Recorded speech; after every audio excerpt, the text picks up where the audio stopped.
अवसर बेहद खास है। पूज्य गुरुवर ज्ञान सागर के स्वप्न का प्रत्यक्ष रूप संत गुरु मां स्वस्ति भूषण माता जी का मंगल आशीर्वाद है। जय जिनेन्द्र बंधुओं, जी हाँ, बहुत बहुत अभिनंदन है आप सभी का। आप देख रहे हैं पारस चैनल पर भव्य प्रस्तुति ऐतिहासिक पंच कल्याणक की, जो कि हो रहा है श्री दिगंबर जन ज्ञान तीर्थ मंदिर मुरैना मध्य प्रदेश से। आज आगाज है इसका, और जैसा कि आपको ज्ञात है कि पारस चैनल हमेशा कोशिश करता है कि आपके समक्ष एक ऐसी चीज प्रस्तुत करने के लिए जिसके बाद आप साक्षी बन पाए हर एक ऐसी चीज की जो सिर्फ आपने स्वप्न में देखा। और उसी कड़ी में ये सोने पे सुहागा हो जाता है जब किसी गुरुवर या गुरु माता जी के सानिध्य में कोई ऐतिहासिक पंच कल्याणक महोत्सव का आगाज हो रहा है, और उस वक्त कार्यक्रम के प्रारंभ में आपको श्रवण करने को मिले उन्हीं की मंगलवाणी, तो फिर कैसे रहेगी बात। जी हाँ, आप अगर इस वक्त टीवी देख रहे हैं तो आप देख सकते हैं हमारे साथ हम सब की पूजनीय गुरु मां है। तो आइए हम और आप मिलकर उनके श्री चरणों में वंदनामि कहते हैं। वंदनामि माता जी। माता जी, बहुत बड़ा अवसर है, और विशेषकर जब आज इस धरा पर पहली बार पंच कल्याणक होने जा रहा है, और उस एक चीज का जो पूज्य गुरुवर का स्वप्न था, ज्ञान सागर जी महाराज का स्वप्न था, आज आपके सानिध्य में और आपके संग के सानिध्य में इस पंच कल्याण को अंजाम दिया जाएगा, तो आपके मन में क्या भाव उत्पन्न हो रहे हैं, जरूर मैं सुनना चाहूंगी हमारे दर्शकों के लिए। अक्सर जब भी हमारे गुरु कोई कार्य करते हैं तो शिष्यों का कृत कारित अनुमोदना उनके लिए होती है, और जब हमारे गुरु किसी कार्य को अधूरा छोड़कर जाते हैं तो शिष्यों का कर्तव्य बनता है कि उनके अधूरे कार्य को पूरा किया जाए। बस वही सौभाग्य मुझे प्राप्त हुआ। परम पूज्य आचार्य गुरुवर ज्ञान सागर जी महाराज, जैसे कि बड़े गांव का पंच कल्याणक आपने करवाया, आचार्य विद्याभूषण सिंह प्रवर्तक सम्मति सागर जी महाराज जिन्होंने हमें दीक्षा दी। जब बड़े गांव का पंच कल्याणक त्रिलोक तीर्थ का पंच कल्याणक होना था, उसके 1 वर्ष पहले आचार्य जी की समाधि हो गई, तो फिर उनका पट्टाचार्य पद आचार्य ज्ञान सागर जी को प्राप्त हुआ। और फिर वो जो त्रिलोक तीर्थ का पंच कल्याणक और उसका जो पुण्य थी आचार्य ज्ञान सागर जी ने की थी। अब ये आचार्य ज्ञान सागर जी की कृति है, इत्तेफाक से हमारे गुरुवर आज हमारे बीच में नहीं है, तो उनके इस अधूरे कार्य को पूर्ण करने का प्रयास किया है, कोशिश की है, और अब उसका जो अंतिम मंगलाचरण होता है पंच कल्याणक के रूप में वो होने जा रहा है। अब बस गुरुवर की कृपा, भगवान की कृपा, उनका आशीर्वाद, हम तो केवल निमित्त मात्र हैं, उनके अधूरे कार्य को पूरे कर रहे हैं, लेकिन आशीर्वाद और कृपा तो उनकी ही रहेगी। और अब आज से पंच कल्याणक प्रारंभ होने वाले हैं, ध्वजारोहण की तैयारी चल रही है, वहीं पर जाना है। और अक्सर मेरा भाव रहता है जो जो हो रहा है उसे देखो, मैं आगे की सोचूं, मैं पीछे की सोचूं, जो हो रहा है उसे वर्तमान में देखते चले जाओ, बस क्या हो रहा है। इससे ज्यादा विकल्प करना एक बहुत मेहनत का काम है, बहुत टेंशन का काम है। हालांकि फिर भी यदि नहीं करेंगे तो भविष्य की योजनाएं कैसे बनेंगी, और भूत को याद नहीं करेंगे तो हमारी गलतियां कैसे सुधरेंगी। लेकिन फिर भी जहां तक बने वर्तमान पर नजर रख के पूरी लगन के साथ में कार्य किया जाए तो शायद भविष्य भी अपने आप सुंदर बन जाता है। माता जी, इस ऐतिहासिक पंच कल्याणक के बारे में तो जग जाहिर है, इसलिए बहुत दूर दूर से भक्त यहाँ पर आ रहे हैं। उन भक्तों के लिए क्या कहना चाहेंगे जो भी प्लान कर रहे हैं हम जाएंगे इस महोत्सव में, तो जो आप कहते हैं ना बड़ा महत्व है, बड़ा महत्व, तो एक बार इस ऐतिहासिक पंच कल्याणक का बड़ा महत्व है, एक बार अपने श्रीमुख से बोल दीजिए। नहीं होने में आसक्त का, अपने भावों के व्यक्त का और आचार्य श्री के भक्त का बड़ा ही महत्व है। अनाज में दाने का, इनाम में पाने का और पंच कल्याण में भक्तों के आने का। जो गुरुवर के भक्त हैं, ऐसा हो नहीं सकता कि वो ना आए, और यदि उनकी कोई मजबूरी होगी नहीं आने में तो वो टीवी खोल कर बैठे होंगे कि अब पंच कल्याणक आने वाला है और हम वहीं देखेंगे, लेकिन जो आ सकते हैं वो जरूर आए। जी बिल्कुल माता जी, यहाँ पर मैं थोड़ी सी स्वार्थी बनूंगी क्योंकि मुझे आपका जो बड़ा महत्व है ना, बहुत समय से बहुत अच्छा लगता है, तो हम पारस चैनल से आए तो हमारे लिए भी कुछ बोल दीजिए। अच्छा। सुबह सुबह नल का, किसान में हल का और धर्म के प्रचार प्रसार में पारस चैनल का बड़ा ही महत्व है। अंगुली में रिंग का, सरनेम में सिंह का और पारस चैनल के कार्य करने में एंकरिंग का। बहुत बहुत धन्यवाद माता जी, ये तो आपने मेरे स्वार्थ को पूर्ण कर दिया। मैं स्वार्थी बनी थी, माता जी ने मुझे आशीर्वाद दे दिया, तथास्तु। तो बिल्कुल ऐसे ही अगर आप भी प्राप्त करना चाहते हैं माता जी का मंगल आशीर्वाद और इस ऐतिहासिक पंच कल्याणक में अपनी भागीदारी नियुक्त करके, तो सुबह 9:30 से 10:30 जी और रात्रि को 9 से 10 लाइव प्रोग्राम देखें, और यही प्रोग्राम शाम को 5:40 पर पारस चैनल पर। बिल्कुल पारस चैनल पे तो जरूर देखिएगा, लेकिन आप यहाँ पर आइए तो बहुत उत्तम रहेगा। आपके जीवन का भाग्य उदय हो जाएगा, आपका सौभाग्य उदय हो जाएगा। यकीन मानिए आपके रुके हुए काम बन जाएंगे, क्योंकि ये बहुत बड़ा ऐतिहासिक पंच कल्याणक महोत्सव हो रहा है। तो प्लीज जरूर आइए और माता जी का और यहाँ उपस्थित तमाम गुरु संतों का आशीर्वाद लीजिए। तो आप बने रहिए पारस चैनल के साथ, क्योंकि आप देख रहे हैं इस महोत्सव का भव्य प्रसारण। पावनम भक्ति श्रीनगराधिनाथ जिनपद युक्तो प्रवर्ग प्रधान धर्म सूक्ति सुधा चैत्यमखिलम चैत्यालयम शालयम प्रोक्तम चैत्यम चतुर्विधिमि कुर्वन्तु ते मंगलम कुर्वन्तु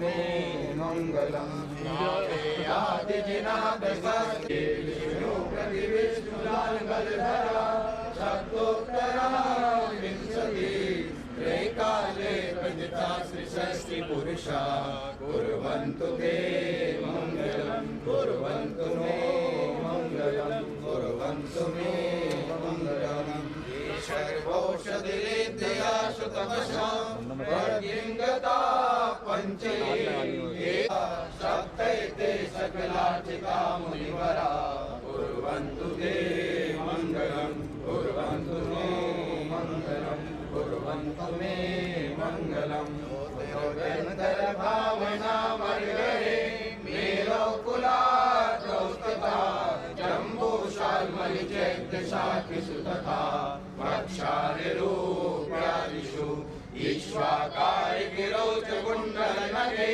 द्वीपे च नन्दीश्वरे शैले मनुजोत्तरे जिनग्रहा कुर्वन्तु ते मंगलम कुर्वन्तु मे मंगलम कुर्वन्तु मे मंगलम।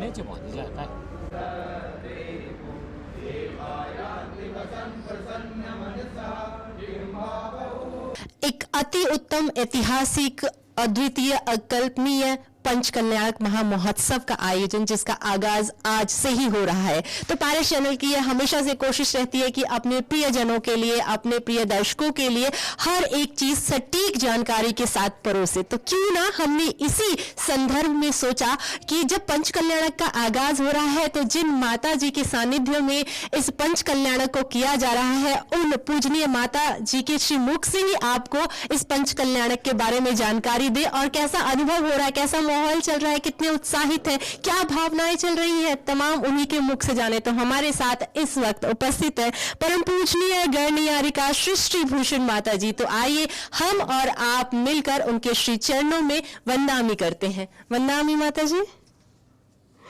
माता जी, आज का दिन बहुत ये कहूंगी कि खुशियां लेकर आ रहा है, क्योंकि आज वो सदी हो रहा है इस धरा पर। पहली बार एक तो पंच कल्याणक हो रहा है और पूज्य गुरुवर ज्ञान सागर जी महाराज ने जो स्वप्न देखा था वो कहीं ना कहीं आज साकार हो रहा है। और आप सभी माता जी के सानिध्य में मैं जो ये घटना है, ये घटना नहीं कहूंगी, ये ऐसी चीज है जिसकी प्रतीक्षा में छोटे बच्चे बड़े हो गए और उनकी आंखों के सामने ही चीजें चल रही हैं। बहुत भक्त लगातार आपसे जुड़े हुए हैं।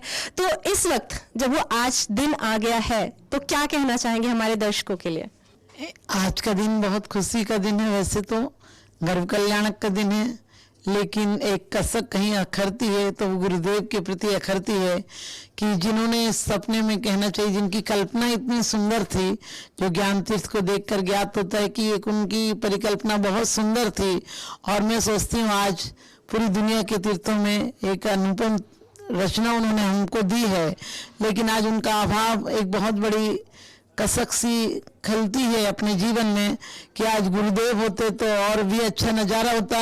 लेकिन फिर भी गुरुदेव के आशीर्वाद से जो इस तीर्थ का निर्माण किया गया है और यहाँ पर आज बहुत उल्लास नजर आ रहा है, क्योंकि गर्भ कल्याणक की क्रियाएं होंगी आज, और आज से ही पंच कल्याणक का प्रारंभ हो रहा।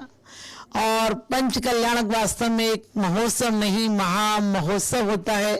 पंच कल्याणक एक आध्यात्मिक उत्साह का पर्व है, क्योंकि हमारे यहाँ एक पत्थर परमात्मा बनने की प्रक्रिया दिखाई जाती है। सारे धर्मों में तो सिर्फ भगवान को पूजा जाता है यहाँ, लेकिन भगवान की पूजा पत्थर से भी हो सकती है। भगवान की पूजा एक पाषाण की उन्नति इतनी हो सकती है कि वो परमात्मा बन जाता है। और हमारी और आप सबकी यात्रा पत्थर से, यानी पृथ्वी का एक, जल का एक आदि से बढ़ते बढ़ते आज इस मुकाम तक पहुंची है कि हम 7 राजू ऊपर आए हैं। और गुरुदेव की कृपा से हम सब ने संयम का मार्ग लिया है। और मैं गुरुदेव के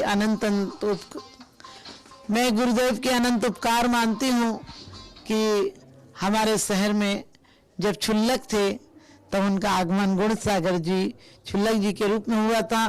और आज ये मैं मानती हूँ कि वो पारस पत्थर थे, हमारे नगर में बहुत लोगों के जीवन परिवर्तन कर दिए। हमारे नगर में बहुत लोगों के जीवन परिवर्तित कर दिए उन्होंने, और बहुत युवाओं को सही दिशा दी। और एक तरफ नहीं, उन्होंने हर तरफ, चाहे बैंक वाले हों और चाहे सीए हों, चाहे जज हों, सबकी उन्होंने एक बहुत अच्छी उन्हें संस्कार के लिए उन्होंने प्रेरित किया। और आज परम पूज्य आचार्य श्री की जो सपन था वो साकार होने जा रहा है। हम सभी भक्तों की एक ही कामना है कि ये पंच कल्याणक निर्विघ्न रूप से अति उत्साह पूर्वक हो। और वो जो देखने में भी लग रहा है, यहाँ का नज़ारा इतना सुंदर लगता है कि लगता है एक कल्पना के लोक में हम लोग आ गए हैं। रात में कहें, सुबह कहें, आज ऐसा माहौल हो रहा है, बहुत बहुत लग रहा है कि साक्षात भगवान के कल्याणक बनाने के लिए यहाँ देवता आए हुए हैं। और वास्तव में यहाँ जो इंद्रों की है वो जगह जगह से, देश विदेश से और भारत के, मुझे लगता है कोई कोना नहीं रहा जहाँ के लोग यहाँ पर नहीं आए हैं। और मेरा सभी को यही आशीर्वाद। और एक कल्याणक, गर्भ कल्याणक कहें, पंच कल्याणक कहें, ये आध्यात्मिक मेला है और इसमें सबको मिलजुल कर रहना है। छोटी मोटी कोई कमियों को हमें ध्यान नहीं देना है, हमें तो परमात्मा की कला पर ध्यान देना है और अपने आत्मा को परमात्मा बनाना है। मेरा यही सुभाषित। जी बिल्कुल माता जी, एक छोटा सा प्रश्न और यहाँ पर पूछना चाहूंगी। प्रश्न क्या, मैं ये जानना चाहूंगी कि आप हमारे दर्शकों के लिए कुछ ऐसा बताएं, क्योंकि जब इस पंच कल्याणक महोत्सव का शुरुआत किया जा रहा है और प्रत्येक चीजें, छोटी बड़ी क्रियाएं जितनी भी होंगी पारस चैनल के माध्यम से हमारे दर्शक देखेंगे, लेकिन इस स्थल पर आना उनके लिए कितना महत्वपूर्ण है। क्योंकि एक चीज होती है आप टीवी के माध्यम से देखते हैं और एक चीज होती है कि आप स्वयं यहाँ पर आके और अपने जो कर्म होते हैं उन्हें और अपने कर्मों के माध्यम से अपने आप को सौभाग्य अर्जित करते हैं, अपने जीवन में जितनी भी बुराइयां उसे खत्म तो करते हैं, साथ में कितना महत्वपूर्ण होता है जब आप यहाँ पर आएंगे आपको यहाँ पर उपस्थित संत महात्माओं के मंगल आशीर्वाद भी प्राप्त होंगे। आपने अभी हमसे पूछा कि यहाँ पर आने में और चैनल के माध्यम से देखने में क्या है। जो लोग वास्तव में असक्य हैं, नहीं आ सकते हैं, उनको एक पारस चैनल एक बहुत बड़ा माध्यम है कि घर बैठे हुए पारस से भगवान के पास आने का, रस लेने का और पार होने का मार्ग बताता है। अपने आप में तीनों शब्द एक एक को हटा दे तो तीनों शब्द महत्वपूर्ण होते हैं, लेकिन फिर भी एक किसी को तस्वीर में देखा जाए और एक किसी से मिला जाए, दोनों का अनुभव अलग होता है। कहते हैं संत समागम हरि भजन तुलसी दुर्लभ दोए और सुतदारा और लक्ष्मी पापी के भी होए। और कहते हैं गुरु दर्शन से, प्रभु दर्शन से नूर मिलता है, प्रभु दर्शन से नूर मिलता है, गमे दिल को सरूर मिलता है।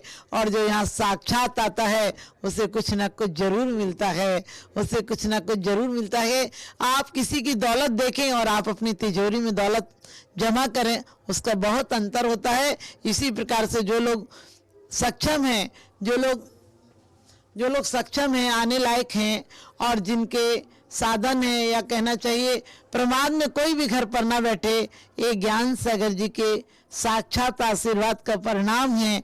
और हम लोगों सबका फर्ज है कि वो नहीं है, इसलिए एक एक व्यक्ति जो उनसे पूरा देश विदेश और कहना चाहिए पूरा भारत जुड़ा हुआ था, तो हमारा सबका कर्तव्य है कि आज आचार्य श्री नहीं है तो हम लोग सब यहाँ उपस्थिति देकर उनके प्रति अपनी विनयाञ्जलि अर्पित करेंगे। और सभी लोग आएंगे। घर पर बैठकर देखिए, ऐसी बात नहीं कि मैं कहूँगी घर पर बैठकर मत देखिए, लेकिन एक बार यहाँ की चरण रज लगाने के लिए, गुरु का आशीर्वाद पाने के लिए आप सब जरूर आइए। जी बिल्कुल। तो ज्ञान तीर्थ में जब आप पग धरेंगे तो यकीनन आपके लिए इतना उत्तम होगा कि आप जी हाँ, कि बहुत ज़रूरी भी है और अपने आप को स्वयं को निखारने के लिए अत्यंत आवश्यक है, और इस धरा पर ज़रूर आइए। तो चलिए आज से इस कार्यक्रम का आगाज़ करते हैं और पूज्य माता जी की वाणी को श्रवण करते हैं। और लगातार पारस के माध्यम से आप सुनते आ रहे हैं, और इस जो पंचकल्याणक ऐतिहासिक पंचकल्याणक महामहोत्सव होने जा रहा है, उसमें अगर स्वयं आकर आप उनकी वाणी को श्रवण करेंगे और उनका मंगल आशीर्वाद लेंगे तो आपके लिए अति उत्तम होगा। तो चलिए पंचकल्याणक में आप बने रहिएगा पारस चैनल के साथ।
सिद्ध्यर्थं मह्यामि सुभक्तिदानं तीर्थानां प्रतिष्ठादिनोत्सवे ओम ह्रीं रं देव समोत्रा मुखरवतर सम्पूर्णं अत्र तिष्ठ ठाठाय स्वाहागणं सन्निधो चट्सन्निधे करणं परिपुष्पाञ्जलिं क्षिपामि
नरक गति में अलग तरह से जन्म होता है, देव गति में अलग तरह से जन्म होता है, त्रियंच गति में 3 तरह से जन्म होता है और मनुष्य गति में 1 तरह से जन्म होता है। नरक गति का जन्म बड़ा कष्टमय है, बड़ा दुख देने वाला है। मंगलाचरण ही दुखमय है। जब नरक में जन्म होता है, नारकी जब जाता है वहां उसकी काया बनती है और जाकर उल्टे सिर के बल धड़ाम से नीचे गिरता है।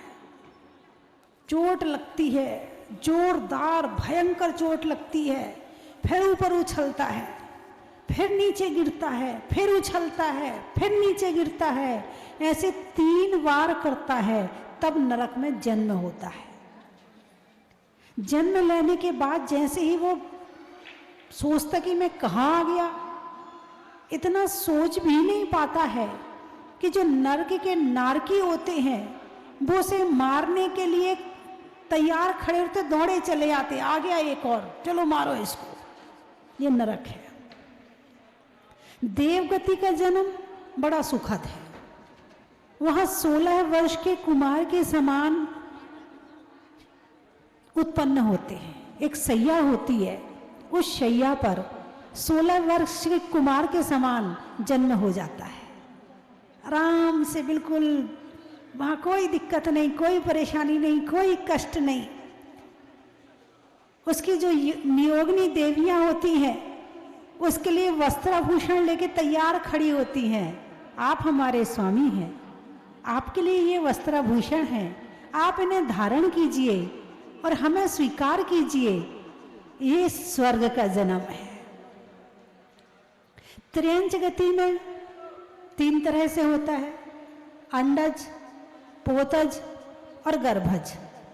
3 तरह से जन्म होता है। अंडज, अंडे में आपने देखे होंगे, कबूतर के हैं, चिड़िया के हैं, तोता के हैं, कौवा के हैं, ये सब अंडा देते हैं। और अंडा कुछ दिनों में बड़ा होता है। उसके अंदर जो जीव होता है वो अंडे के अंदर बड़ा होता है। उसका जो पालन पोषण हो रहा है वो अंडे के अंदर हो रहा है। और जितने समय का वो होता है उतने समय के बाद फिर वो अंडा फूटता है और उसमें से जीव बाहर आ जाता है। एक होता है समूर्छन जन्म, वो भी आपने देखा होगा, जानते होंगे। इसमें माता पिता की जरूरत नहीं होती है। इसमें तो हवा, पानी और मिट्टी तीनों का संयोग मिला और जन्म हो गया। बारिश के समय में तो स्पष्ट सभी देखते हैं, जब रात को लाइट जलाते हो तो कीड़े बरसने लगते हैं। कहाँ से आए, इनका जन्म कैसे हुआ? इतने बड़े बड़े कीड़े और टपक जाते हैं, इतने बड़े बड़े एक साथ टपक जाते हैं। कहाँ से आए? ये समूर्छन जन्म है। इसमें माता पिता की आवश्यकता नहीं है। ये हवा, पानी, मिट्टी से मिलकर के बन जाते हैं। एक होता है पोतज, जैसे गाय, भैंस, हिरण आदि के जो बच्चे होते हैं वो पोतज होते हैं। जब जन्म लेते हैं तो जन्म के बाद वो चलना शुरू कर देते हैं, दौड़ना शुरू कर देते हैं। लेकिन मनुष्य गति में उसमें गर्भज भी होता है। और मनुष्य गति में जो गर्भज जन्म होता है, वो गर्भ जन्म जो होता है 9 महीने पहले गर्भ में रहते हैं, बड़ी कठिन प्रक्रिया है। फिर जन्म होता है, कष्ट है, वेदना है। आपसे कहा जाए कि हाथ पांव सिकोड़ के और 1 घंटा ऐसे बैठ जाओ, बोलिए बैठ जाओगे? नहीं बैठ पाओगे, है ना। अभी आधा घंटा प्रवचन हो जाए, पौन घंटा, उतने में हाथ पांव यहाँ वहाँ हिलने लगेंगे। अरे बहुत देर हो गई है, अब तो पंच कल्याणक है, पूजा में बैठना पड़ेगा। ओहो इतनी देर बैठना पड़ेगा, ओहो पंडित जी जरा जल्दी कराओ ना, बहुत देर हो गए बैठे बैठे। ऐसा करोगे नहीं करोगे? और जब गर्भ में आए तो 9 महीने तक पेट में हाथ पांव सिकोड़ के इतनी सी जगह में 9 महीने तक पड़े रहे।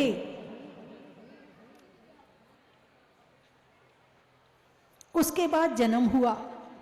जन्म की समय की वेदना को आचार्य कहते हैं इतनी वेदना हुई कि उसे 1000 जिह्वा भी नहीं कह सकती। इतनी वेदना हुई जन्म के समय। ये बात अलग है कि हम भूल जाते हैं, हमें भूलने की आदत है। लेकिन आचार्यों ने लिख तो दिया है, उन्होंने जो लिख दिया है उसको पढ़ो और मानो और वैसा काम करो। जब आप पूजा करते हैं, और अभी पूजा करेंगे, जल चढ़ाते हैं, तब क्या बोलते हो? अरे जोर से बोलिए ना। जन्म, जरा, मृत्यु विनाशनाय। आगे उस पंच कल्याणक से भावना भाता है कि भगवान जैसे आपका जन्म हुआ वैसे हमारा हो, जैसे आपका गर्भ हुआ वैसे हमारा हो। वैसे तो आपका हुआ था। कल्याणक कितने होते हैं? अरे जोर से बोलिए ना रुपेश जी। 5 होते हैं। तो आप लोग जो है गर्भ कल्याणक, अच्छा आप कभी कभी उपवास करते हो क्या? नहीं करते हो। तब थोड़ी बहुत तपस्या तो करते होंगे, करते हो। थोड़ा बहुत ज्ञान तो होगा आपके पास में, तो आपका तब कल्याणक हुआ कि नहीं हुआ? हो गया, नहीं हुआ। आप कंफ्यूज हो गए। अच्छा मुझे बताओ, जब भगवान गर्भ में आए थे तो कुबेर ने 15 महीने तक रत्न बरसाए थे। हाँ जी कुबेर महाराज रत्न बरसाने आ गए हैं। कुबेर ने 15 महीने तक रत्न बरसाए थे। जब आप गर्भ में आए थे तो आपके यहाँ क्या बरसा था? कुछ भी नहीं। तो आपका कल्याणक कहाँ हुआ फिर? अभी तो आप 2 उंगली दिखा रहे थे मुझे। जब भगवान का जन्म हुआ था तो सौधर्म इंद्र स्वर्ग से आया था ऐरावत हाथी को लेकर के, और सुमेरु पर्वत पर जाकर क्षीर सागर के जल से 1008 कलशों से भगवान का अभिषेक किया था। आपका अभिषेक कहाँ हुआ था? अरे बोलिए ना। है हॉस्पिटल में एक नर्स ने टब में रख के एक लोटा डाल दिया होगा, हो गया काम। तो कल्याणक क्या है ये समझना है। हम भी गर्भ में आए, भगवान भी गर्भ में आए।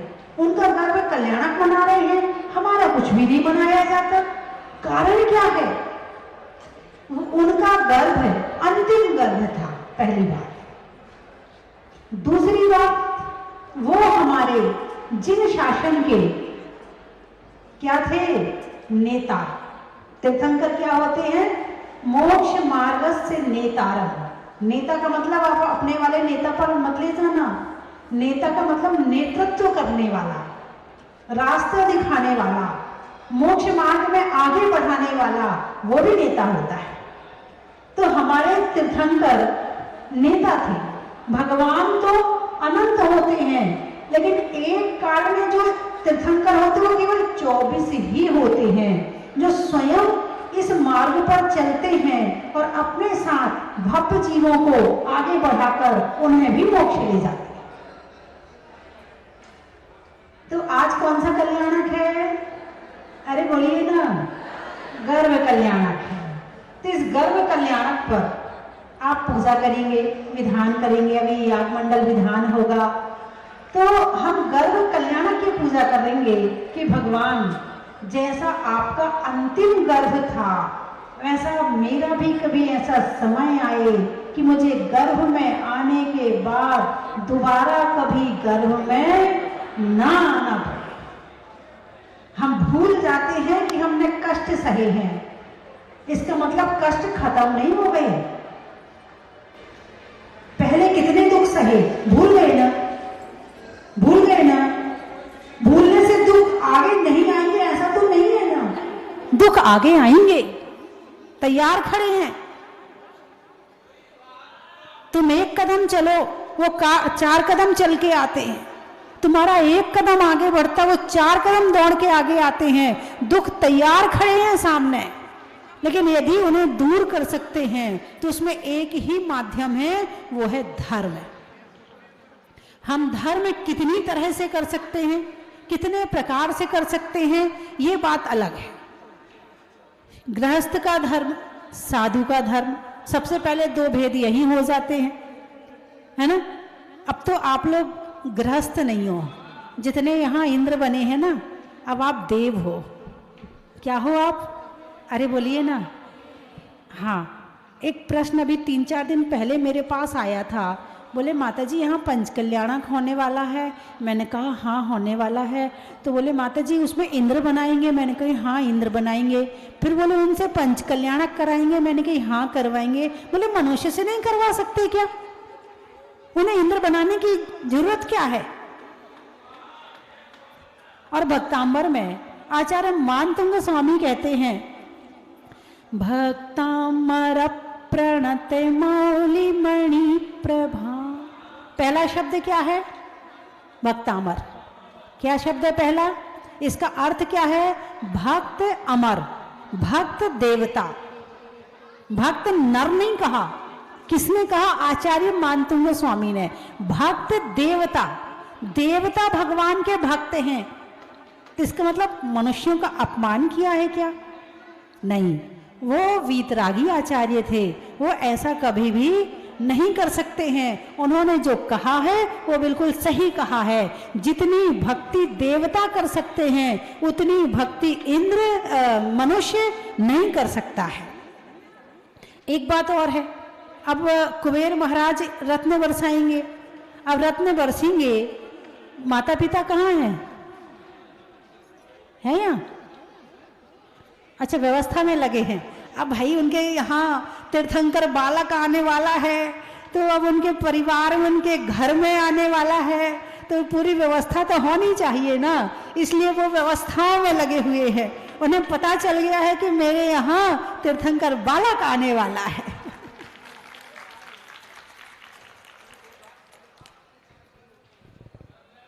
तो जितने रत्न कुबेर बरसाता है, इतने रत्न एक मनुष्य को दिए जाएं और उससे कहा जाए कि भाई ये कमरा भर के रत्न ले ले और पंचकल्याणक होने वाला है, रत्न बरसा देना। बताइए वो मनुष्य क्या करेगा? बरसाएगा? क्या करेगा?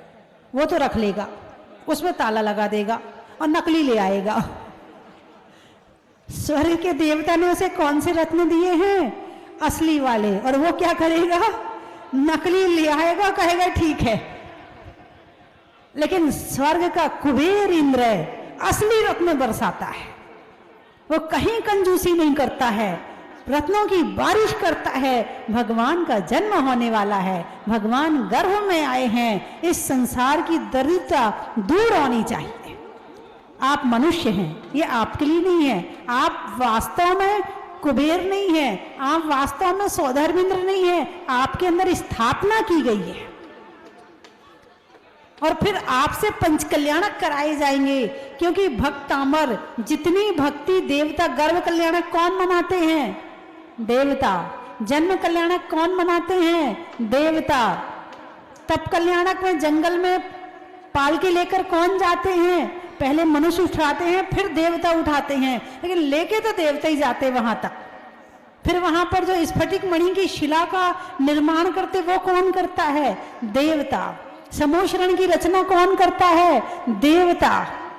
मोक्ष के समय जो अंतिम क्रिया करते हैं वो कौन करते हैं? देवता। इसीलिए पंच कल्याणक में आपको इंद्र बनाया जाता है, फिर आपके माध्यम से भगवान के कल्याणक कराए जाते हैं।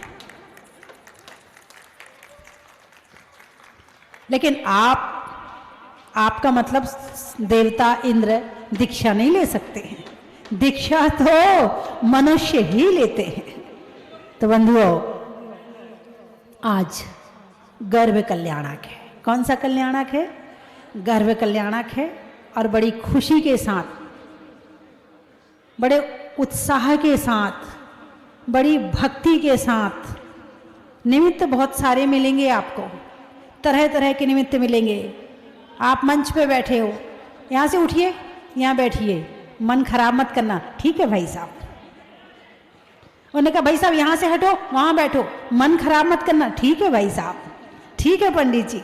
वो कहेंगे चलो चलो चलो नीचे चलो, नीचे चलो, ठीक है पंडित जी, ठीक है भैया जी।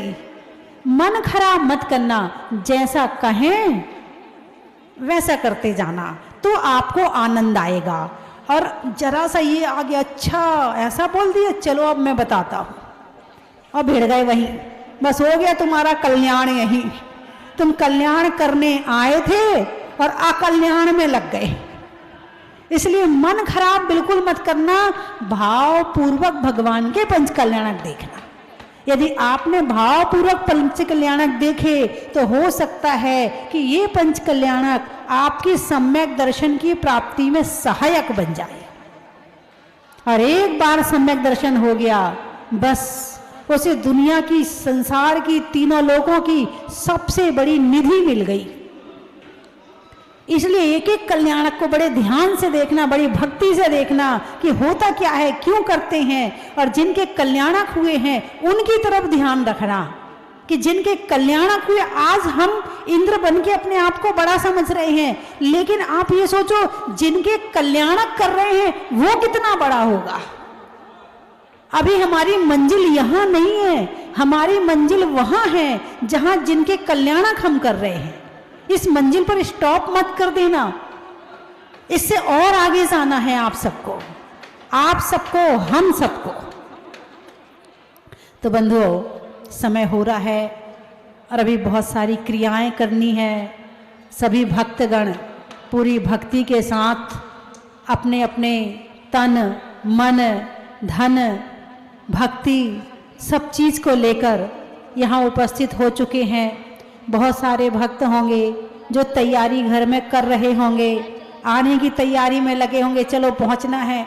कोई कह रहा होगा 2 तारीख को जाना है, कोई कह रहा 3 तारीख को, कोई 4 को, कोई 5 को, कोई 6 को, कोई 5 दिन के लिए, कोई 4 दिन के लिए। जिसकी जैसी शक्ति है वह वैसे यहाँ आकर इस पंच कल्याणक में शामिल होगा और होकर के अपने जीवन को धन्य बनाएगा। आज हमारे बीच में, आज जो जिस ज्ञान तीर्थ पर हम बैठे हैं, उस तीर्थ के प्रणेता, उस तीर्थ के जो मतलब पूर्ण रूप से जिनके नाम से बना हुआ है, जिनकी प्रेरणा से बना हुआ है, आज वो हमारे बीच में नहीं है। इसीलिए बहुत शांति रखनी है, बहुत पेशेंस रखना है। जब घर में बड़े होते हैं तो कुछ और होता है, जब सारे बड़े हो जाते हैं तो कुछ और होता है। बात समझ में आई कि नहीं आई? हम सबको बड़े नहीं बनना है, हमें अपने ये मानना है कि हमारे आचार्य श्री यहीं पर विराजमान हैं, वो हमें आशीर्वाद दे रहे हैं। उनकी छवि आपको देखते रहना है और उनके प्रतिरूप हमारे सामने आचार्य विनीत सागर जी, आचार्य गेय सागर जी उपस्थित हैं। बस यही सोचना कि हमारे गुरु यहाँ पर उपस्थित हैं और उनका आशीर्वाद लेते रहना, ताकि हमारे मन में शांति रहे, संतोष रहे और धर्म की भावना रहे। जिस समय आचार्य श्री की समाधि हुई, उस समय तीर्थ का बहुत सारा कार्य, निर्माण कार्य बहुत सारा बाकी था। सभी लोग बहुत निराश हो चुके थे।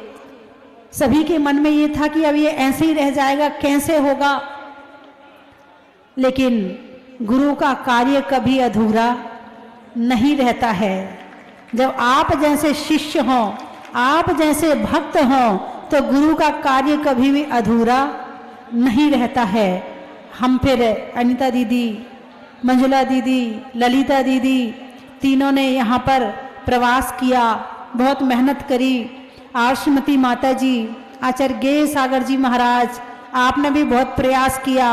और साथ में जो दिल्ली की कमेटी है यहाँ की, जो योगेश जी और सतीश जी, राकेश जी हैं, जेडी, आनंद भाई, और नाम मुझे बताओ, नाम पूरे याद नहीं है मुझे। विकास नगर के राकेश जी लंबू और भी बहुत सारे भक्त थे। और आगरा से हमारे रूपेश जी, के जैन और गुड्डू भैया, कुबेरेंद्र का क्या नाम है, नरेश जी। अभी मैं सबको नहीं जान पाई हूँ अब, लेकिन धीरे धीरे पहचान लूँगी आपको, मैं धीरे धीरे पहचान लूँगी। और जो आपके ध्वजारोहण करता है, अतुल जी बैठे हुए हैं, अनुपम जी बैठे हुए हैं मुकेश जी कोलतार वाले, हाँ, और सारे मुरैना वाले, मुरैना की कमेटी, मुरैना के जन बच्चे से लोग लगे हुए हैं इस पंच कल्याणक में। वहाँ के युवा, वहाँ की महिलाएं, वहाँ की कमेटी, वहाँ के पुरुष हर तन मन धन से समर्पित होकर इस पंच कल्याणक के कार्यक्रम में आगे बढ़ रहे हैं। और सुनील बाहुबली बैठे कहाँ चले गए हैं, और हमारे कमिश्नर साहब क्या नाम है, पवन जी जैन भोपाल से आए हुए हैं। हाँ, तो इस तरह से गुरुजी के भक्त भी जैसे हमारे गुरुजी थे, उनके भक्त भी वैसे ही हैं। संजीव जी कमिश्नर वो भी बैठे हुए हैं, और बहुत सारी इंदौर से हमारी दीदियाँ आई हुई हैं, विजया दीदी, हेमलता दीदी, सुनीता दीदी, सविता दीदी है, और हमारे संघ की जो हमारे आचार्य संघ है, आचार्य गुरुवर सन्मति सागर जी और ज्ञान सागर जी की बहुत सारी शिष्याएं भी यहाँ पर उपस्थित हैं। उनसे दीक्षित बहुत सारी शिष्याएं भी यहाँ पर उपस्थित हैं, और सभी अपना सानिध्य प्रदान करने आई हैं। जिनका नाम नहीं ले पाऊँ नाराज मत होना, आप सबका नाम मैंने ले लिया है ना। जितने गुरुजी के भक्त हैं बस भक्त में सबका नाम आ गया है, ठीक है ना। तो बंधुओं, अब समय बहुत कम है और अभी बहुत सारे कार्यक्रम होना है अभी, और आप इसी तरह से स्वयं व्यवस्था बनाना, और यदि कोई व्यवस्था बिगाड़ रहा हो तो हाथ जोड़ के उससे व्यवस्था बनाने का निवेदन भी कर देना, डांटना मत, प्यार से निवेदन कर देना, है ना। चलिए, मैं 3 चीज़ें बोलूँगी, आपको कहना है। क्या कहना है? अरे बोलिए ना। बड़ा ही महत्व है। निधियों में माणवक का, विद्वानों में चाणक का, और होने वाले पंच कल्याणक का। दूर होने में भर्म का, नारी में शर्म का, और आज भगवान के आने में गर्भ का। इनाम में पाने का, कमरे में कोने का, और गर्भ कल्याणक पंच कल्याणक मनाने का। मिठाइयों में गूजा का, सलाइयों में सूजा का, और होने वाले भगवान के पंच कल्याणक की पूजा का। खेत में धान का, शादी में पान का, और होने वाले याग मंडल आज विधान का। चींटी के लिए कण का, हाथी के लिए मण का, और आज होने वाले ध्वजारोहण का। स्वर्ग में करने में जय जिनेन्द्र का, देवों में देवेंद्र का, और बनने में इंद्र का। नापने में फुट का, अनाजों में कूट का, और देवों के मुकुट का। बोलिए 24वें भगवान की। हमारे निशान भैया, नितिन भैया, और जितने भी यहाँ पर हमारे भैया जी हैं, सभी बहुत दिनों से मेहनत कर रहे हैं, बहुत दिनों से योजना बना रहे हैं, और कई बार यहाँ पर आए और आकर तैयारी करवा रहे हैं। जैसा वो कहें बस उनके निर्देशन में चल करके इस पंच कल्याणक को करना है।